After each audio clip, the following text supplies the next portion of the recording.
Welcome. In front of me is a CUBOT X70, and today I will show you how you can enable and set up your portable hotspot.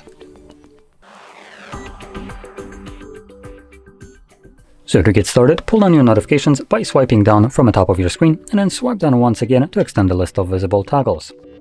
On one of the pages you should have your hotspot toggle. So if you don't see it on the first page, you can swipe to the left and this will show you additional pages. For me, it is located on the last page right over here. Once you see it on your end, you want to hold the toggle the first time around. This will quickly take you to the settings where you will be able to change the hotspot password.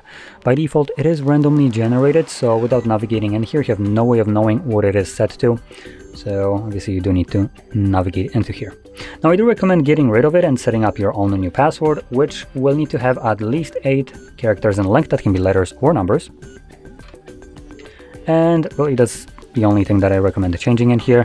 You also have additional option here for turning off hotspot automatically, which I do recommend having enabled, as hotspot will consume more of your phone's battery, and when you're not using it, there is really no reason for it to be running in the background. And personally, at least in my case, I tend to forget about it, so without this option, hotspot will be just running indefinitely in the background, wasting my battery.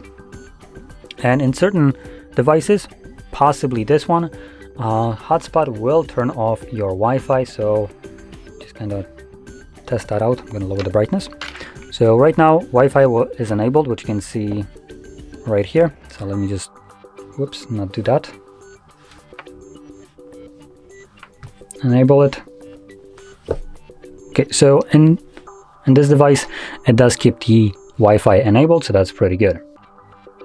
But anyway, once you're done using your hotspot, you can quickly turn it off by finding the toggle once more and tapping on it once again.